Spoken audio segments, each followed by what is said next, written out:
استاد سے یہ غلطی ہو جاتی ہے کہ وہ بضد ہو جاتا ہے کہ میں جو طریقہ جانتا ہوں اسی طریقے پر اس طالب علم نے بھی اس مسئلے کا حل کرنا چاہیے، اس سوال کو حل کرنا چاہیے۔ اسی لیے ہم کو اس کا بھی خیال رکھنا چاہیے۔ اگر وہ الگ بھی ڈھنگ سے کسی اور طریقے سے اس سوال کو حل کرتا ہے تو ہمارے اندر اتنا مادہ ہونا چاہیے صبر کا، اور اتنا مادہ ہونا چاہیے سمجھنے کا کہ ہم اس کے آنسر کی طرف توجہ کریں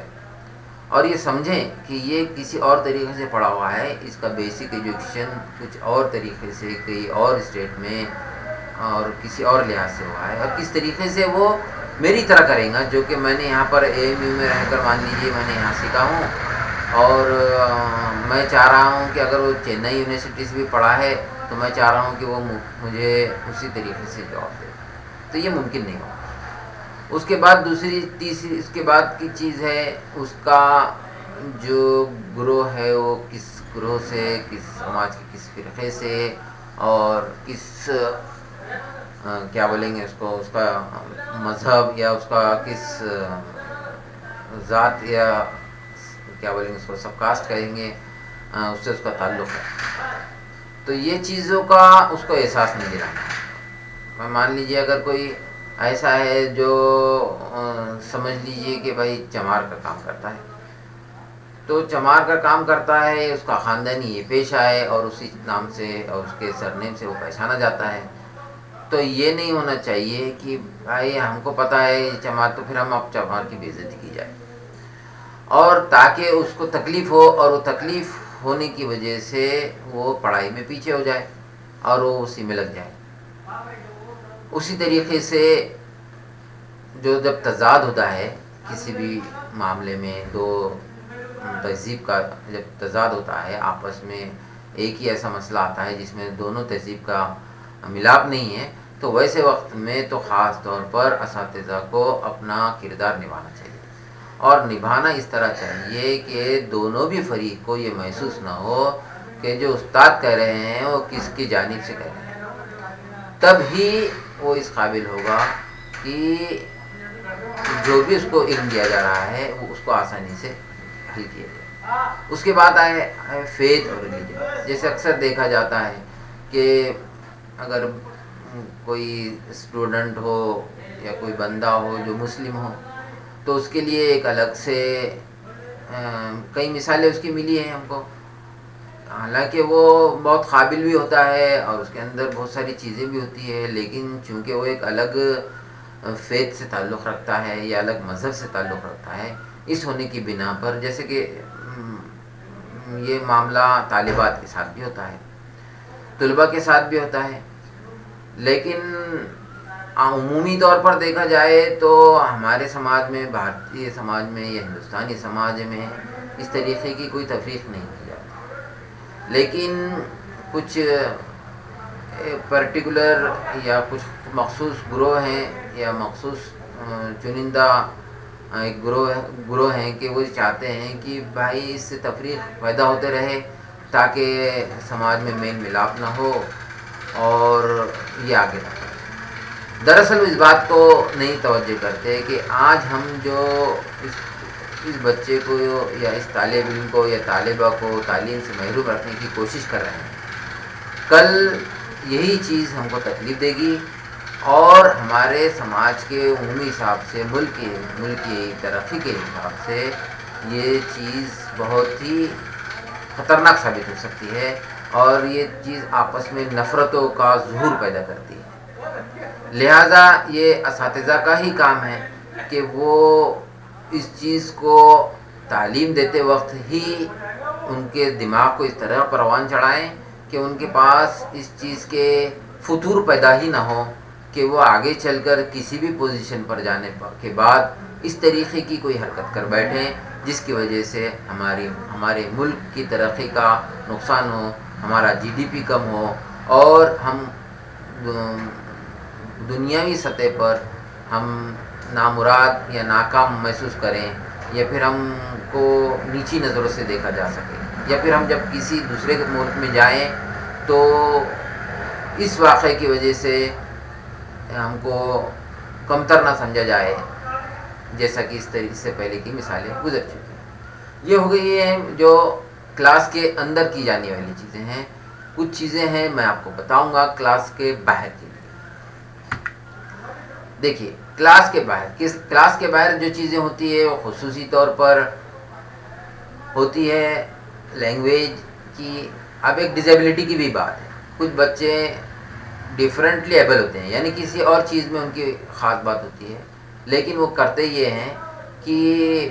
بچے کسی کے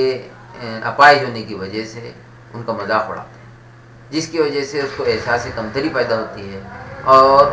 وہ اس طریقے سے تعلیم حاصل نہیں کر پاتا جس طریقے سے کرنا چاہیے۔ اور دوسری بات جو خصوص میں اس میں ہے کہ جو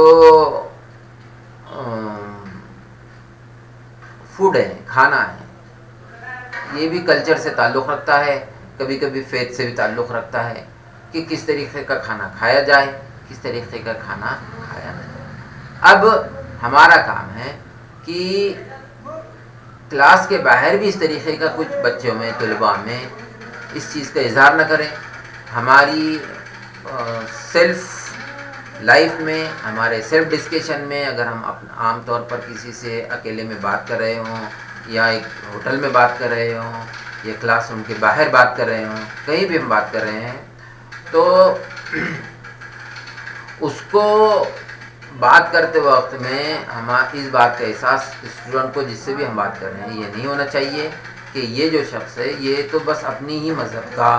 یا اپنے ہی کلچر کو بڑا مانتا ہے اور ہمارے مذہب کو چھوٹا کہتا ہے، یا ہمارے کلچر کو، ہماری تہذیب کو یا ہماری زبان کو کوئی وقت نہیں دیتا۔ لہذا اس اساتذہ کا کردار یہاں پر بہت اہم ہے کہ اس چیز کا جو بڑھانا ہوتا ہے، اس کا جو بڑھاوا ملتا ہے وہ اسی عمر میں ملتا ہے جو کہ نوجوانی کی عمر ہوتی ہے، جو تعلیم کی عمر ہوتی ہے، اور اسی عمر کے اندر اگر وہ چیز کو نہیں روکا جائے گا تو مستقبل کا جو ہمارا ملک ہندوستان ہے اس کے اندر کافی خطرات ہیں جو اندرونی خطرات کہلائے جا سکتے ہیں۔ اندرونی اختلافات تو ہوتے ہیں، کہتے ہیں کہ اختلافات زندگی کی نشانی ہے، لیکن انتشار نہیں ہونا چاہیے۔ اختلافات ہیں ہمارے میں، اختلافات مذہب کے ہیں، اختلافات ہمارے کلچر کے ہیں، اختلافات زبانوں کے ہیں، مختلف زبانیں بولی جاتی ہیں، مختلف مذاہب پر پیش رو ہیں لوگ، لیکن اختلاف نہیں ہونا چاہیے۔ ان کا سب ہونے کے باوجود بھی سبھی نے ایک ہی جگہ پر اپنے کامن مقصد کے لیے، یعنی ملکی مفاد کے لیے سب ایک جگہ آ جانا چاہیے۔ اگر ایک گروپ کا آپ پیچھے کر دیں گے اور جب ایسا موقع آ جائے گا جب ملکی مفاد کا ہوگا تو اس کے اندر اس ہمت سے، اس تاریخ سے باقی کے لوگوں کے ساتھ جڑنا آسان نہیں رہے گا کہ وہ بھی اتنی طاقت کے ساتھ مدد کر سکے۔ اسی لیے مین اسٹریم میں سب کو سمجھنا چاہیے، اور مین اسٹریم کا حصہ سبھی لوگ ہیں، جیسا کہ ہمارے ملک کا قانون ہے، دستور ہے۔ اب اس کے علاوہ کچھ ایسے بھی مسائل ہوتے ہیں جو کلاس کے باہر ہوتے ہیں۔ کچھ بچے سوالات کرتے ہیں مختلف چیزوں کے بارے میں کہ بھائی یہ چیز، جیسے کہ مثال کے طور پہ یہ بھی چیز آتی ہے کہ بھائی ویج کیسا ہے کھانا، نان ویج کیسا ہے کھانا۔ اب اگر آپ دیکھیں گے کہ جنوبی ریاستوں میں اگر آپ دیکھیں گے تو کھانوں سے متعلق اتنا کوئی امتیاز نہیں ہے، سبھی لوگ سبھی چیزیں کھاتے ہیں۔ جیسے ہم اوپر شمالی طرف آئیں گے یا مغربی ہندوستان میں جائیں گے یا مشرقی ہندوستان میں جائیں گے تو اس کا جو عروج ہے یا اس کا جو بڑھاوا ہے وہ زیادہ ہے کہ بھائی کون کیا کھائے گا۔ لہذا اور بہت سارے ایسے کنٹریز بھی کہ جہاں پر اس کا کوئی کانسیپٹ ہی نہیں ہوتا ہے کہ بھائی ویج کیا ہوتا ہے اور نان ویج کیا ہوتا ہے۔ لہذا یہ اساتذہ کا سب سے زیادہ ضروری اور اہم کام پڑھانے کے بعد یہی ہے، بلکہ میں یہ کہوں گا کہ پڑھانے سے پہلے ایٹماسفیئر کو اس طریقے سے پیدا کر دیا جائے کہ ہر طالب علم یا طالبہ اس چیز کو ایکسیپٹ کرنے کے لیے، گراسپ کرنے کے لیے